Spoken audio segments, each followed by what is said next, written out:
Welcome to the Sock Door Podcast, where life is messy, but we always find meaning in it. Every week, we pull out the stories, the lessons, and the hidden gems. And then we ask the big question, keep it or kick it? If you're ready for real talk, brave steps forward. Now let's meet today's guest. Hey, here we are. Okay, I can't believe we're here. It's amazing to me that I am privileged to get to introduce you to and welcome somebody who I've had the privilege of watching grow up and growing up with, probably more growing up with. She's my cousin. She's someone who has spent 30 plus years in the entertainment industry. She has built a career for herself of respect and honor and amazing, amazing things that she's got to do. She works for Pixar. I am especially proud of that, being her cousin. I have seen every Pixar movie when it comes out. I always get kind of the first little insight to that, and I love her for that. And you're going to get to hear why. And we're going to talk to her a little bit about her story, what led her to that path, what took her into the entertainment industry, get some insights both personally and professionally, and maybe even some things that'll inspire you to want to join the entertainment industry as well. Please welcome my cousin, Cynthia Slavens. Yay! I'm so glad you're here. So glad to be here. Thank you. I appreciate you doing this with me. I am so grateful to you always. So let's just dive in. Can you share with me? For our listeners, I'd really like them to maybe have what you would recommend as a clear path that they could take if someone's thinking, I want to be in the entertainment industry, and I know we could use more of that. What would you recommend to them? What would be a path that they should follow? Yeah, I will say, I'll lead off by saying thank you for having me. This is delightful. Aw. It's I will say it's never a clear path. And I've had the good fortune over the years to chat with students and people who are just starting out in the industry. And what I will always tell them is don't avoid the opportunity that seems like it's not the obvious choice. The beautiful thing about where I started in the entertainment industry was at the point at which I was poised to make the move away from the Albany, Troy, New York area where I was living after college. I wasn't ready to live in Los Angeles. I couldn't afford to live in New York. I knew one person, a friend from college who was living in Wilmington, North Carolina, where there's a very small but robust film and television production community. And my friend Doug said, well, you should come down here because it's smaller. And it was the best advice that I ever could have gotten. And I moved down to Wilmington, and the beauty of being in the start of your career in a smaller film community is that I wasn't in a position to refuse work. And so what it meant was I worked as an on-set production assistant. I worked in wardrobe. I worked in set decorating. I was Jamie Lee Curtis's stand-in for 6 months. I was, so it Totally wound up remember that. being this patchwork quilt of jobs that on paper might have seemed a little all over the place. But what it meant was I was building contacts. I was building experience.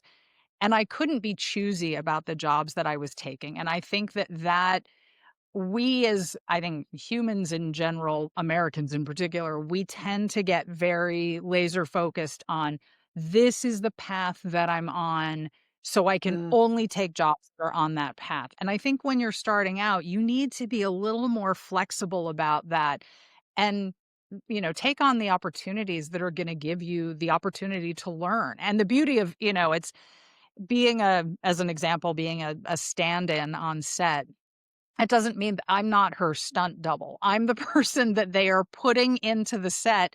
They light on me, that I'm second team. They're like, second team in, you walk in, you stand there, they light on you. They say first team in, second team steps out, first team comes in, they shoot the scene.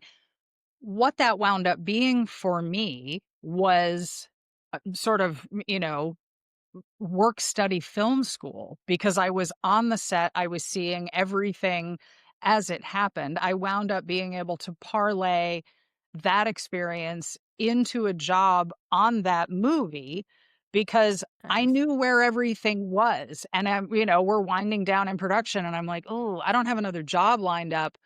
But people kept coming to me with questions. They're like, "Hey, do you remember where blah de blah set piece wound up?" And I would say, "Oh, yeah, that was," and I managed to be sort of the post and wrap PA, production assistant for the show, and that sort of laid the foundation for me to eventually move to Los Angeles. And on paper, you wouldn't see that. You'd be like, "Oh, you're gonna be Jamie Lee Curtis's stand-in for 6 months, and this is how that's gonna go." And it's like, "Mm-mm-mm, Yeah. no, I'm gonna create another opportunity within that," that ultimately wound up being the springboard to me moving to Los Angeles and eventually making the connections, through the people that I met that landed me at Nickelodeon.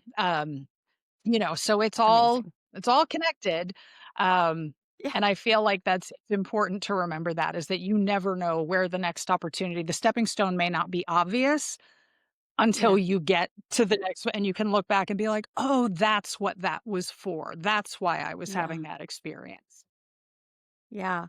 Do you feel like there's a need in the entertainment industry for more people to join, to become more part of the entertainment industry? Where do you see it sitting right now? We're chock a block with people, but new voices are always important. New and I think that, you know, the beauty of Pixar is that, it's a company that is coming up on its 40th anniversary. It's been around a long time. Um, so there can be a tendency to say like, "Oh, this is how we've always done this. So this is the recipe that's successful and that's how we're going to do this." And Yeah. you can't be that closed off in your thinking. I think that the beauty of what the studio has done is bringing in different voices, bringing in, new and different filmmakers who are telling unique stories that I think are incredibly valuable and important. And I think that there's a tendency for some companies, they'll sort of put blinders on and be like, "No, no, no, this is what's made us successful." And it's like you kind of can't be that. So yeah, I think that um there's always room for more. There are always room for more voices and more talent. I think that um it's easy to be I if I'm putting myself in the shoes of a young person who's looking at this landscape, it's easy to be sort of find it sort of daunting and overwhelming, but it's like if you can, Sure. think about like what's the thing that you're passionate about? What's the story you want to tell? There's room Yeah. for everybody. Yeah. That's a great point. And if you would do me a favor, so in that same sort of common area, do me a favor, take me back to the very beginning of when, like, what was it happenstance or was it very, directed at like, I definitely want to be in entertainment. I'm just not sure where that is going to take me, but here's where I want. Where was that decision making process for you early on? Yeah. I mean, the truth of the matter is I was a theater major, as you know, and I thought I was going to be an actor. And, that's still something that is a So many very, people do, yeah, right? Yeah. yeah, it's still a very precious and valuable and important sort of chapter of my professional life. But what I realized, and this was shortly after moving to Wilmington, North Carolina, Yeah. I was knocking on doors. I was meeting the right people and becoming the stand-in for Jamie Lee Curtis. That was a stepping stone on that path for sure. But I got to the place, this is probably maybe 1996, 1997, where I realized I don't love rejection in my life in general. So why would I seek it out in my professional life? Because Yeah. that's the thing about that life is that for every 10 auditions you go on, at least 9 times you are going to be told no. For And you sure. see, Yeah. I have a lot of friends who are incredibly talented um, actors who just either they weren't knocking on the right doors or it just the right door didn't open for them and they wound up Yeah. making a different choice. And when I I remember laying in bed the night that I thought that I was like, I don't know if this is the path.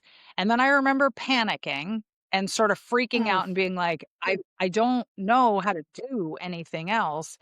um, but that was the moment where, again, small community, different opportunities are going to present themselves. yeah. And I just wound up, I was like, well, I know that I want to be in this business. I know that I want to be in the entertainment industry. It was just a question of getting to the place where figuring out, what that path was. And I established pretty quickly within probably the first 18 months, I was like, "Oof, on-set work is great and very exciting. It's also Yeah. I'm insane sure. because, Oh, you've really? got How so? How so? it's a finite number of days. You have, in some cases, a massive film crew of, 200 people that you're having to manage the logistics for all of that and figuring out, all right, suddenly it's raining, so our plan for this exterior location isn't and it just becomes it was a whole other thing. And also, if I'm, Yeah. taking it down to brass tacks, I my budgeting Please. skills at the Let's hear time it. were Yeah. not conducive to the freelance lifestyle. I am somebody Okay. who I need to know where my next paycheck is coming from. So, moving when I moved to Los Angeles, I made the very calculated decision to say, "I need to get a job on the studio side. I need to be in that larger organization where Smart. you can have a little more of a stable foundation." Because Right? I have friends who do on-set work to this day who, fortunately, they have worked with a team of people who are working consistently, and but given, the way things have gone in the entertainment business for the last couple of years, I also have friends who now haven't worked in 2 years and who are looking Mm. for you know, different pathways for themselves. And so ultimately landing the job at Nickelodeon in the development department, and then eventually I moved over to another company in Burbank where I that was where it was when I was working at Nickelodeon. And again, this is the thing. Yeah. If there's a piece of advice buried in here, do not refuse Please. the Yeah. opportunity that doesn't seem like the obvious choice. Like, because I had been at Nickelodeon for, I don't know, a little less than 3 years, I think, and a colleague of mine, my friend Ralph, who was the, animation development director at the time, he came to me. I was working on the live action development side, and he said, "Hey, this is crazy, but we have an opportunity for a 3-month gig in Dallas, Texas." The production company, DNA Animation Studios, that was producing Jimmy Neutron, they were kind of in their infancy on getting that property on its feet. Yeah. And, he said, "We need somebody to go out and supervise production on the series of interstitials." There were 3 of them. These are like little short pieces of animation. I think there was a 30-second one, a 60-second one, and a 90-second one, and they were gonna use these on Nickelodeon to introduce the characters in anticipation of the movie coming out, Yeah. I think almost 2 years later. So he So said, fun. "Do you wanna go to Dallas for 3 months?" And I was like, "Okay." And so I Yeah. pack up Yes. my stuff, I'm like, "Sure," because the way I looked at it Yeah. was, I'm like, "I'm gonna get to live in a different city for 3 months and learn about this Yeah. part of the country." And I also, when I was living in North Carolina, I had the good fortune, to be befriended by a bunch of people who were native Texans, so it sort of Hmm. made sense that I was gonna land, in the middle of Texas for some amount of time because the I was like, "These I know so many of these people, and they're lovely." So, Yeah. Still a shout I out to the go NC. Whoop. I go to Dallas, and I'm there for 3 months, and it gets to the place where I was in the sort of unique position of being the only person from the Nickelodeon TV side that was embedded with production in Dallas, and that became a valuable sort of conduit for the studio. So after 3 months, they said, "Oh, maybe another 2 weeks. Okay, maybe another 2 weeks. Okay, maybe another month." And I think it was at the end of August, they were like, "You might wanna move your stuff. Like, we think we wanna keep you here." And I was like, "Okay." So I wind up in Dallas for the better part of Yeah. 2 years through the course of feature production for Jimmy Yeah. Neutron, which that was where I really solidified because I wound up working very closely, not only with the with production leadership, but with the post-production team, and that's where I kinda solidified, like, I'm like, "Oh, this Mm. is my jam. These are my people." You And I loved I it. say it all the time. I say it all the time to my team, and, in the world.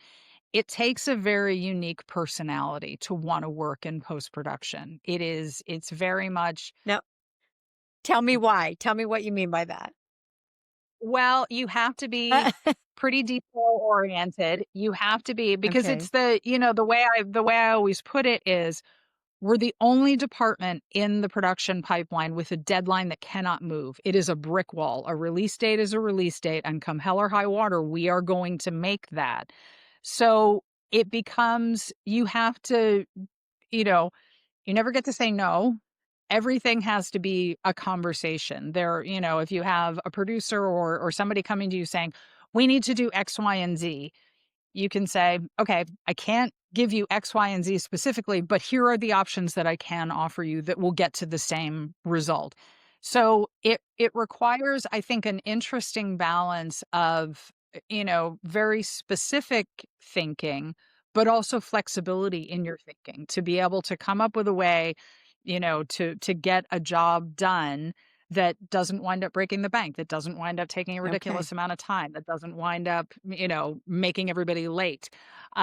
So So it's so that if I was can so yeah, yeah, so let me jump in here. I just have a question about that. So you really detailed oriented, budget friendly or budget oriented, like you have to budget really conscious. know so many different things in order to, right? Is that a fair statement? It is, and it helps that, you know, I think that over the using Pixar as the example. So when I Yeah. started at Pixar, the better part of 20 years ago, Mhm. post-production was Amazing. not well understood. And there it for a time, everybody thinks like, "Oh, post-production is just editorial." And it's like, "Oh, actually, no, sure, that's part Yeah. of the conversation." We worked Yeah. very, very closely with the editorial department, but it's also about image processing and final color correction Okay. and final auditing and all of the exports related to those things for all of the different formats and being able to marry that picture and audio together to the best possible quality result. So there are a Yeah. whole bunch of moving parts and logistics that go into that final product.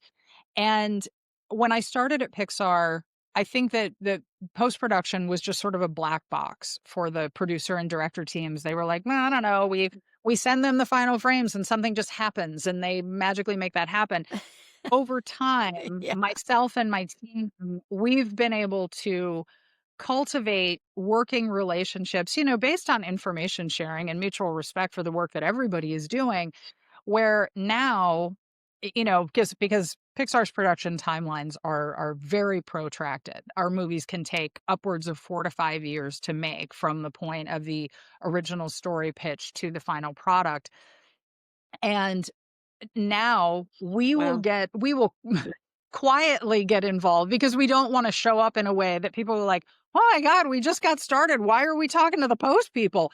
But we will quietly have conversations with the visual effects supervisors, with the directors of photography, of lighting, because the beauty of Pixar is Now that is this during the there's time, yeah, kind of this is during the in the production movie cycle. journey? So Okay.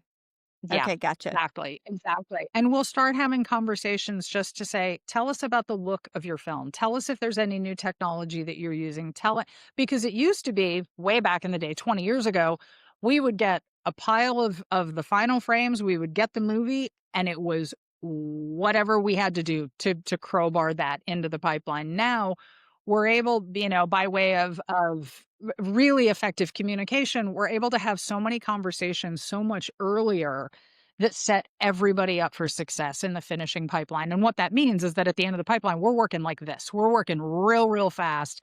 And it means that Yeah, we've been I able can to only give imagine. productions more time to do their work so that we can just take those final frames at the end, we make them into everything that they will be, and then we send them out into the world. And that's really gratifying. There's something very lovely about that. Super cohesive. Yeah. Yeah.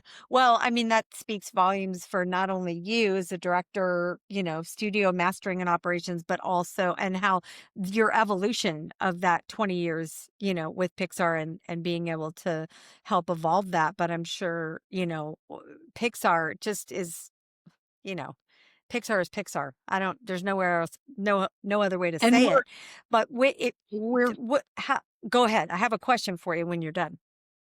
no, I was just gonna say we're very fortunate, right? Because of being in the Yeah. position that we're in the industry, it means that if there is a new technology, a new projection technology, a new format, a new distribution outlet, we have Mm, the good fortune to be right out on the bleeding edge of those conversations and involved yeah. in the choices that are being made, not just by us or by Disney, but by the industry as a whole. And that's a real gift because it makes the job, it's something bigger than just that final product for the movie. It's like we all feel like we are working with our technology partners industry-wide to make the quality of the Yeah. experience that the audience is having that much more exciting and impressive. And, even if somebody doesn't understand why the new projection system that they're seeing is cool and great and different, they can sit in the seat and be like, "Oh, yeah, no, this is cool and great and different. I couldn't tell you why, but I know that it is."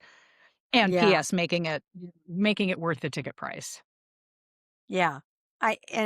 Speaking of that, like we were just talking about this before we went on air, it's just the whole idea of movie theater and going. I don't want to change the subject because I have this really burning question for you. What part Sure.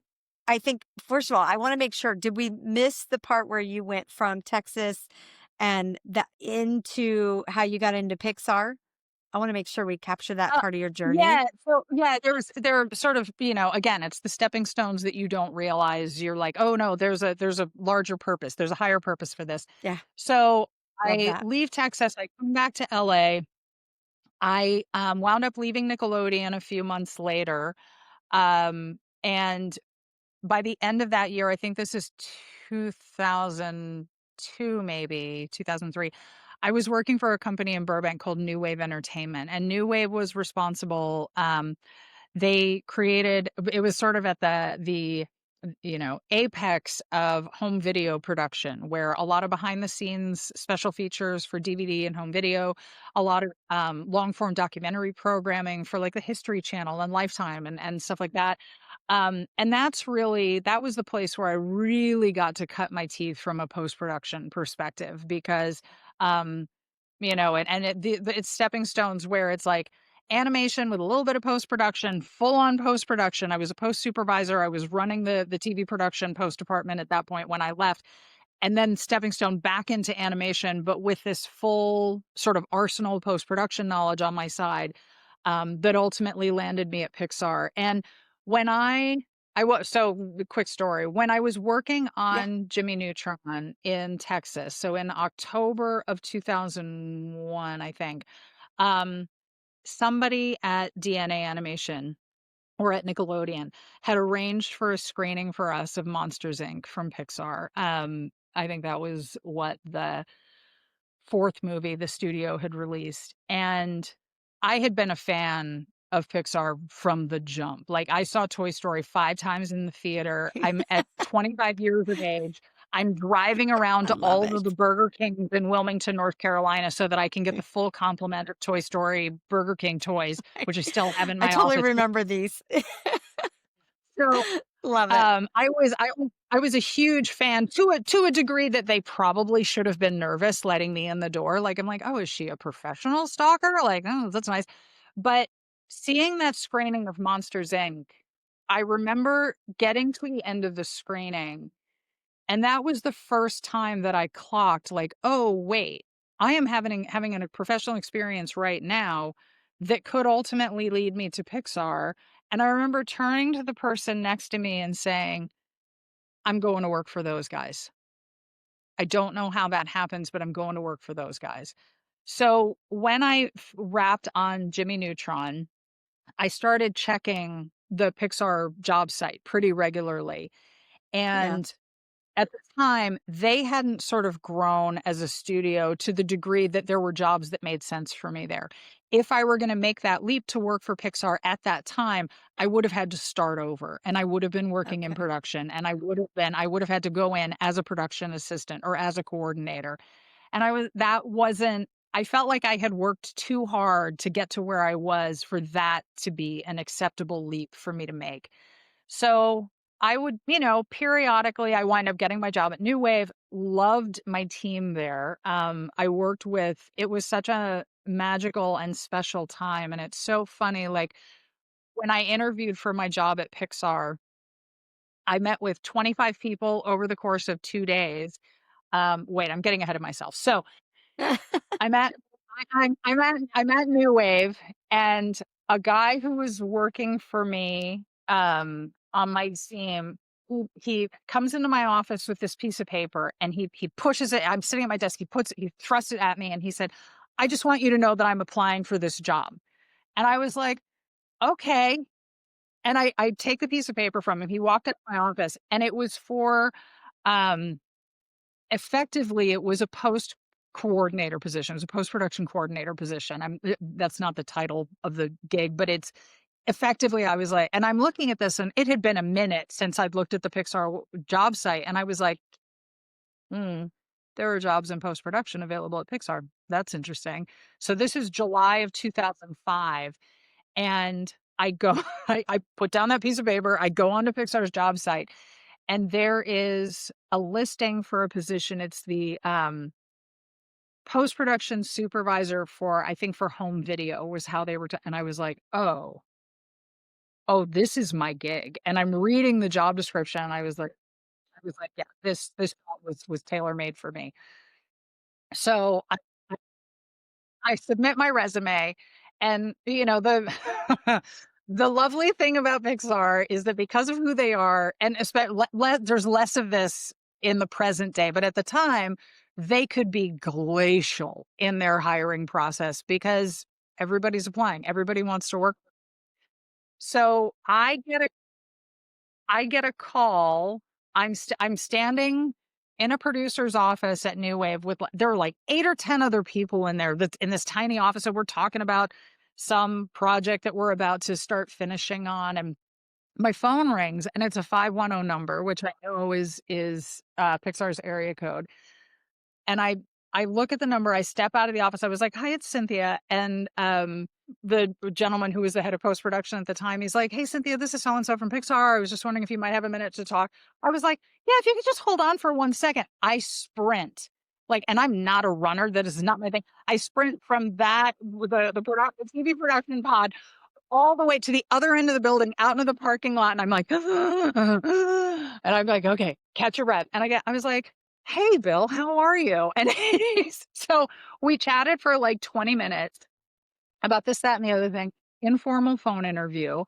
And recruiting called me, I think probably about a week later, and I had 2 interviews with them. They flew me up twice, towards the end of November, and I met with 25 people over the course of 2 days. The hiring process at Pixar is pretty extraordinary.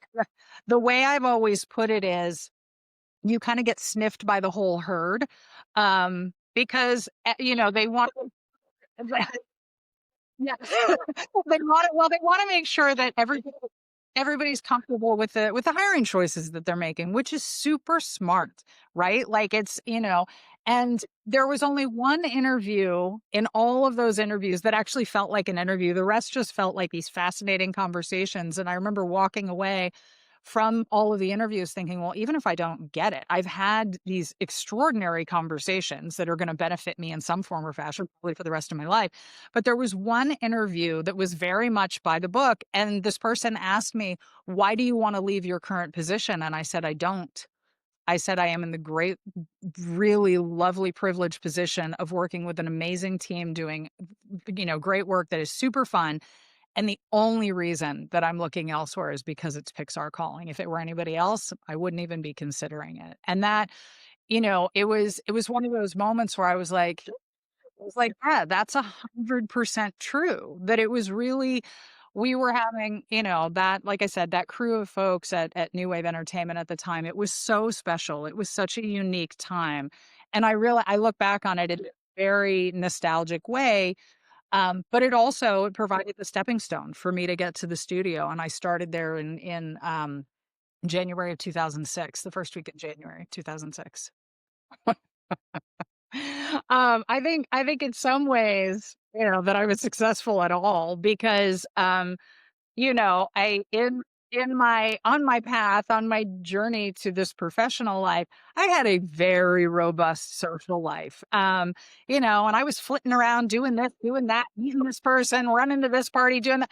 So in some cases, now I look back at that and I'm like, good Lord, it's a miracle that we even got here, right? Like, but I think that the things about balance, right? I was enjoying my very rich, robust social life of my 20s that was, and again, it's the thing of, I think that there is, I mean, and some of it may have been fear-based, if I'm honest, but I think that there is, especially for highly ambitious people, there is this notion of, New York is the only place, Los Angeles is the only place, London is the only place. And that you get your identity and your notion of success wrapped around X, Y, or Z goal. And I think that the beauty of, and I get it that my path is not necessarily for everybody, but I think that the beauty of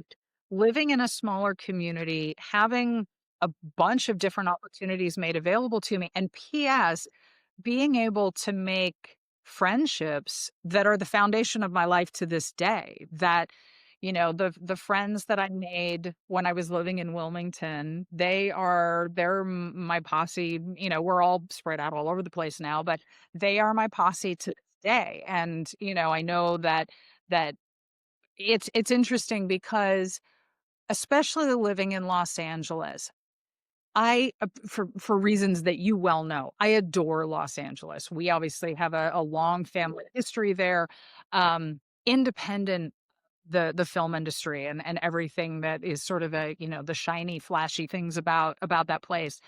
But I think that Los Angeles can be challenging for people who are coming there with the notion of I want to work in this industry. I want to be successful in this industry. What I realized pretty quickly after I moved to LA and was dipping my toe into, I was working a handful of different freelance jobs, working as an assistant to folks. Just this is in the run up in the months before I got my job at Nickelodeon. And I would realize every time I was out in a social situation, I'm talking to someone and I realize that my value as a human being is being assessed based on what I can offer them. Who do I work for? What studio am I with? Are somebody I can pitch to? Who's your boss? Who's your boss's boss? And I think that the if I had come into that situation cold, without, a robust family support structure, a robust support structure of friends, I think I would have found that pretty overwhelming and pretty daunting. I think that it would have been, because it's this thing where you're being judged every day. And, I felt like I was in a position to be able to just sort of shove that to the side and be like, okay, whatever. You don't think I'm valuable because Nickelodeon isn't a place that you're interested in pitching to? Okay, you get on with your bad self and get on to your next pitch meeting. But that can be hard. And so I think that, yeah, to your question, I think the fact that I made it this far at all, it was funny. I was talking to a friend not too long ago, somebody that I've known, um, since my first year out of high school.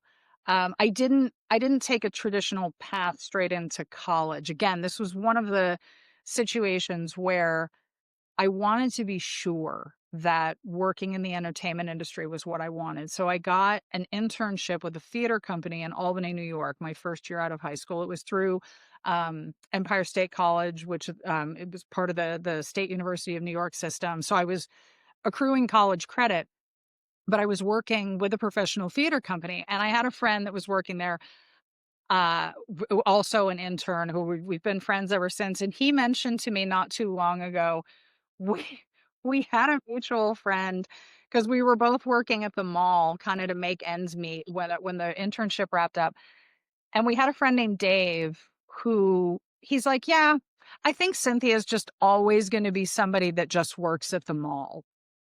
Like, that was his assessment of me, and I was like, "That's interesting." Like, first of all, I'm 19 years old. What? Like, so it kind of makes to know that it's like, okay, that was that dude's perception of, and whatever, like who knows what was motivating that. But so I think that as somebody who I think in my younger days was, I would have, and it, make no mistake, people were not wrong when they were like, "Whoa, she's a little flighty. She seems to be all over the place. She's always talking. She's got the," it's like I was sort of bouncing around in a way that could lead someone to believe it's like, well, God, that might not ever land. She just seems to be doing all it. So, but, yeah, yeah. But I think it's interesting to consider. And not for nothing, like, I mean, and you know this as well as anybody, I think that a big part of my success is the fact that I had very patient parents, who were incredibly supportive of me. I mean, that allowed me to, if there's I as much as they were like, "Oh god, can we just focus on something?"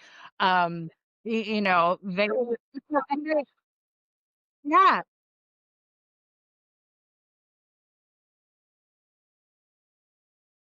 Honestly, oh my god, and I'm all I'm always on. No. Oh my gosh, my poor parents. Like if I had, because I spent, I don't know, part of my late 20s just driving around on road trips and going to visit people and between jobs, I'm doing this and I'm doing that. And my poor parents, like I would call them. My car broke down in Boston. They don't know I'm in Boston. And I'm calling from a payphone to be like, hey, so funny thing. Yeah, like, no, there weren't cell phones. Yeah, but I'm like, "Hey, I'm getting my car towed to this garage. Can you call them and give them a credit card number?" Like, come on. Like, I mean, the fact that my parents didn't just, say, "You're on your own, kid." Like, I'm like, "You think so much?" Like, it's I look back on it now, I'm like, "Oh, bless their hearts." And obviously, I think we came out the other side and that paid off for everybody in spades. But oof, I mean, there must have been, I mean, and part of me does wonder, especially for my mom, if she just wasn't like, well, maybe at some point we'll just lose her. Maybe she'll just go off into the sunset and she might come back, not back. You're catching me at a really interesting moment in my life.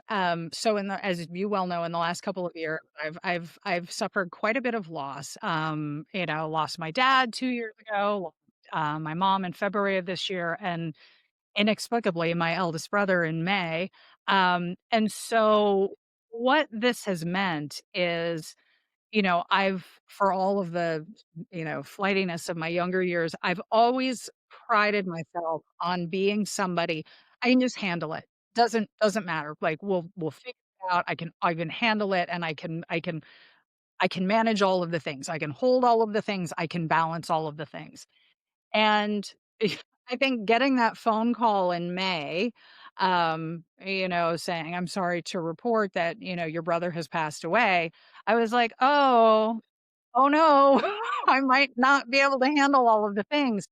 And in the ensuing weeks after Doug's passing, um, what I realized was, one, okay, this is a lot because, we hadn't even finished settling our mom's estate. And now there's this new, altogether different, more tragic variable in the conversation. And what I realized was like, oh, work is almost becoming the excuse now because it's the thing. Obviously, I've got a great team. I'm good at my job. And it's the thing I can kind of do by rote. And it got to the place where I was thinking, "Oh, I'm now avoiding all of these other conversations by way of focusing on my work." And the thing that I realized was, "Oh, I might need to step away for a minute, to not only, process the estate settling logistics, but also to process the losses," which, yes, I still haven't done, still working on that.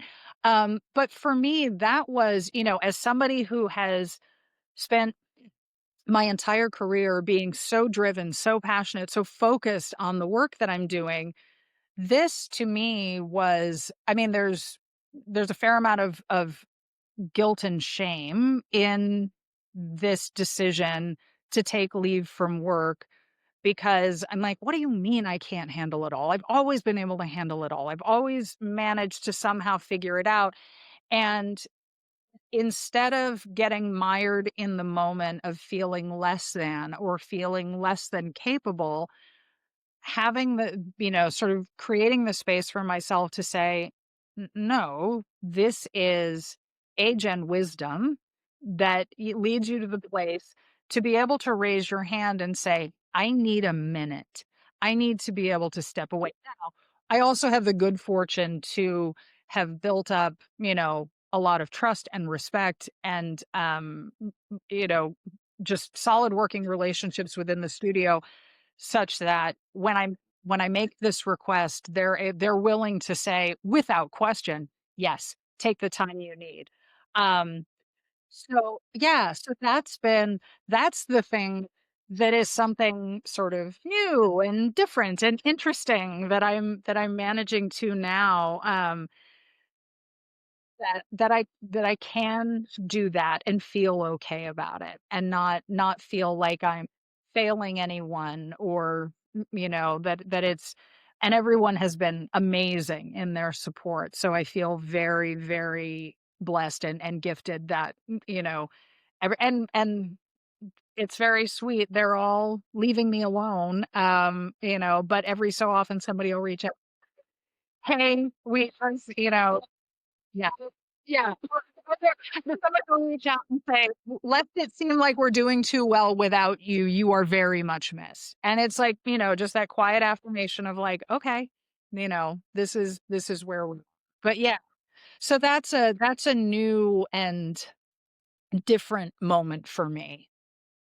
So yeah, being able to, yeah, and I'm availing myself of all of those things for sure. Yeah. Well, and it's interesting, right? I feel like I've had a couple of experiences just within the last few weeks where, um, this is maybe too much of the nitty-gritty, but it's I feel like it's been valuable for me. So as my middle brother lives in Canada, with his wife. And so in the estate settling equation, it's very complicated for them because they get taxed on the US side of the border, they get taxed on the Canadian side of the border. And there is a small population of financial professionals who are skilled and well versed in this conversation. So they finally, yeah, I can't remember how they came to this woman, this financial advisor that they met with last week, but they hit the jackpot. This is her business. This is what she does, is help people who are navigating these kind of financial situations on both sides of the border. And so my sister-in-law texted me last week and she said, "Oh my gosh, where has this woman been all my life? She was amazing." And she sends me this long text about all of the logistics related to that. And then she sends another text saying, "And she also was asking about you. And she's worried about you because we explained the situation to her." And it says, "It seems like she's handling a lot. Is she okay?" And I was like, I was so struck by that and so grateful to my sister-in-law for sharing that, because to feel seen like that by a total stranger in another country, 3,000 miles away, who can simply hear about the logistics and all of the stuff that we're all carrying, and to be able to recognize like, "Oh, this person that I don't know who is absent from this conversation seems like she's doing a lot. How's that going?" And it's just those small moments where you feel, like all of a sudden it's like, okay, this I am seen in the world. And PS, I get a lot of this every every one of these insurance companies talking to Social Security, like these poor people, they hear the story come out of my mouth and they're like, "Oh God, whatever we can do to help you." And it's amazingly validating. And it's like, okay, even in the midst of, swimming in this sea of grief in a very, sad time of life, it's like, all right, there are people near and far who are prepared to step up and see me and have these conversations. And it's a reminder that, people are good, people are kind, or, and that especially when you are sharing that kind of intimate experience and information with them, that they will show up. Yeah, with a perfect stranger, and then who is, so many of these folks have been 100% incentivized to be like, "We'll do whatever we can to help you." Like, it's really extraordinary. So, it's a really lovely balance to strike in the face of a series of very sad situations, to know it's like, okay, that support exists in the world, whether it's with people who are close to me or people who are far away that I don't even know. So yeah, I would say give yourself the space to feel what you're feeling. Give yourself the space to grieve. I mean, not for nothing. I'm so sick of crying in front of strangers. Like, and it, mm, I think, I think that being open to whatever you wake up with, right? Because there are some days that I can wake up and I can be very circumspect about the fact that it's like, look, my mom lived a good long life and how fortunate are we? And my brother, he gets to be forever young in all of our minds. I think that he would actually prefer that. I don't think that he was somebody who ever would have wanted to get to the place where he was infirm or incapable or seen as either of those things, right? So there are these little, kind of tender silver linings in this, and there are days that I'll wake up and I can be very much like, "Yep, nope, that's where we are." There are other days that I wake up like I was on the I was on the horn with my folks' attorney who did all of their estate work a few weeks ago, and I get up in the morning and I'm like, "No, I think I'm feeling pretty okay." We log onto the Zoom. I immediately burst into tears and I'm like, "God bless it." I'm like, and I said to her, I was like, "Amy, I'm so sorry." I said, "I never know what I'm gonna get when I wake up. And some days I wake up and I'm completely level-headed about all of this. And other days I wake up like this." I said, "And I'm sorry you're getting this version." And I think that, the other aspect of that is, again, kind of, to what we were talking about before, is that everybody gets it, right? Everybody, I think that we could do a better job, particularly in this country, of talking about death and talking about grief and acknowledging it as a natural part of life. Um, so that's obviously a much bigger conversation, but everybody understands the loss and the grief, and they get it. But I think that that has been kind of a learning experience and an education for me as well, is giving myself the space to feel all of this and to just, be where I am with my feelings in those moments. I'm hoping that once the logistics part is managed too, there will come a time where I can just exhale and kind of get back to my life as I know and understand it, but understanding and acknowledging that these feelings are something that I'm always going to be carrying with me. It doesn't go away. So, and I think that acknowledging that as, again, part of the natural evolution of life and the experiences that we are all going to have at some stage, and that those feelings, that it doesn't have to be something debilitating that leaves you unable to function, but that you can sit like, "Okay, this is something that I carry with me now." And that there's balance to be found in that too. Yeah, thank you. I appreciate. No, no, it's I am not, oh, favorite socks, god, I don't know. I I don't know. I have a sock yeah, I have a sock problem. I I have too many socks. It's a situation, like, I love the little Bombas, the low ankle socks, I love, like, and I've got my wintertime socks for upstate New York, like, I have a sock problem. I am an equal opportunity sock. Oh, no, I think that no, I think that might have just been the connection. I am a morning person 110. If logistically, if I could manage my life so that I could be in bed at 8:30 every night, I 100% would be, but that's not practical, because then you still have to be. Exactly, exactly. Yoga. No, it's the thing that has been, sort of helping to keep me sane for the last 25 years. It's, and of course, life gets in the way and you ebb and you flow but it's the thing that I always come back to, of I'm like, if I can just get 45 minutes in, it'll, and then I'll have these moments where I'm traveling, and I'm like, "Why do I feel insane? What?" It's like, "Oh, because you've been traveling for a week and a half and you haven't been regular, you haven't been regular in your practice of this thing that, it's like, yeah, there are the physical benefits, but there's also the psychological and the emotional of it's just a level setting thing." Yeah.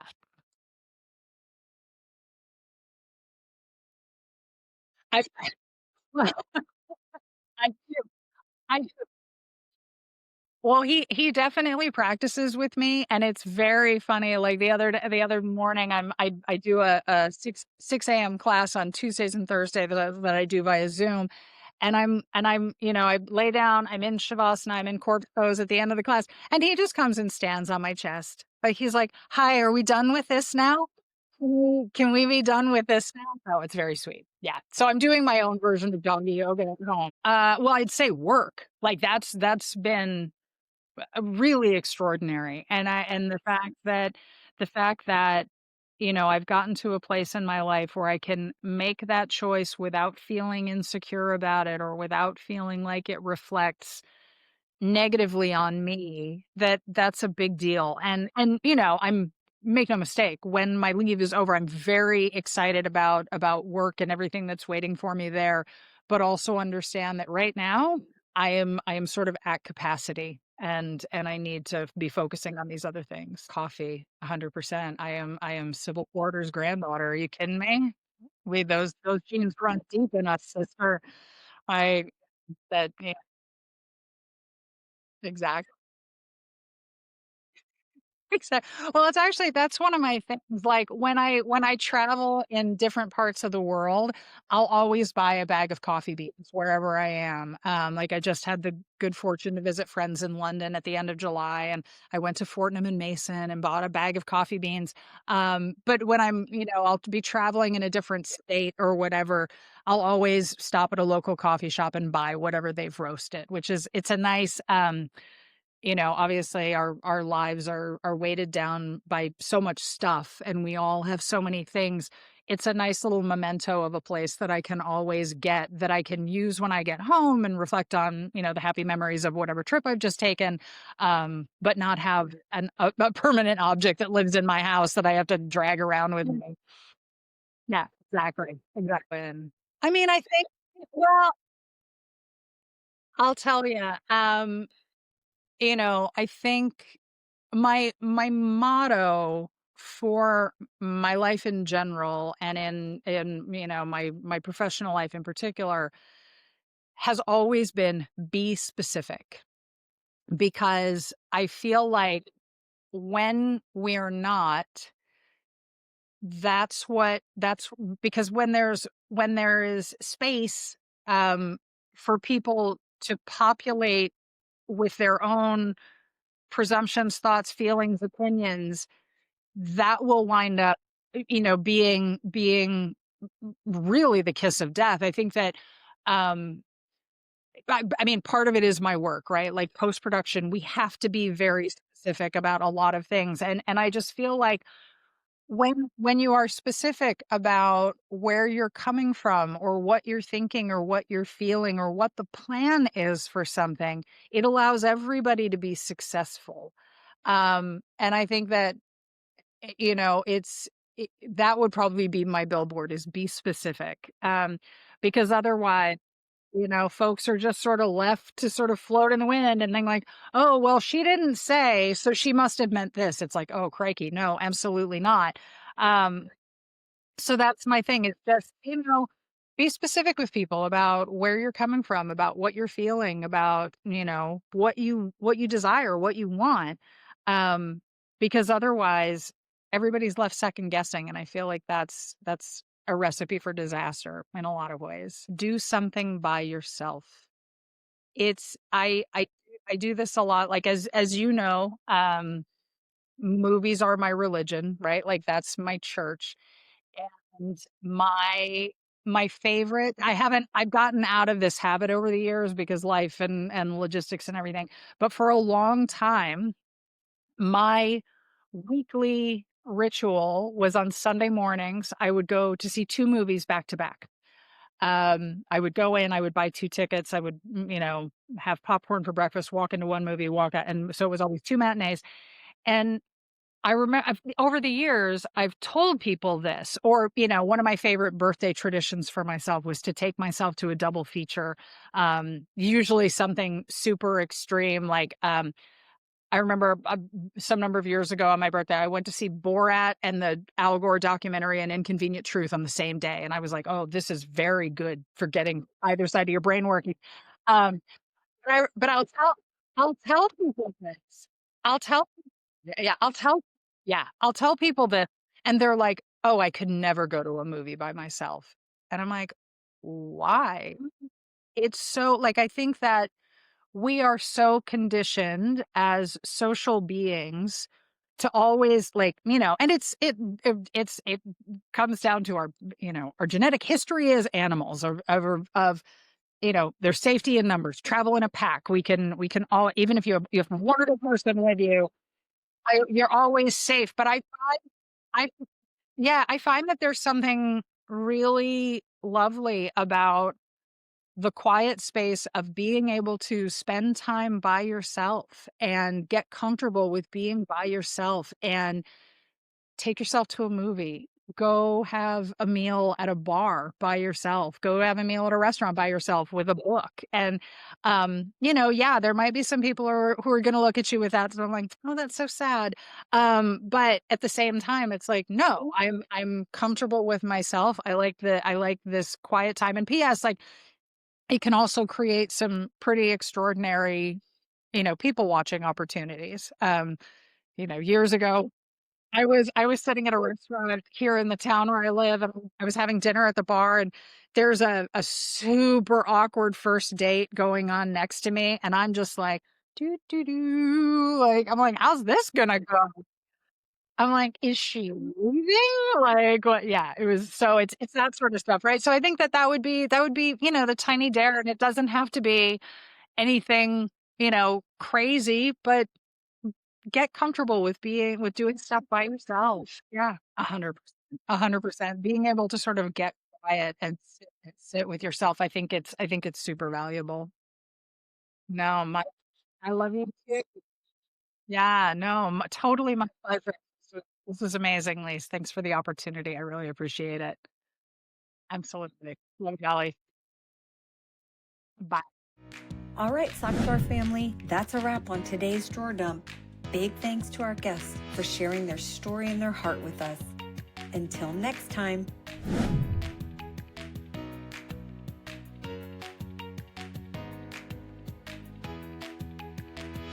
Don't forget, life's too short for mismatched socks. Retire the ones with holes inspire the ones that still shine. See you soon.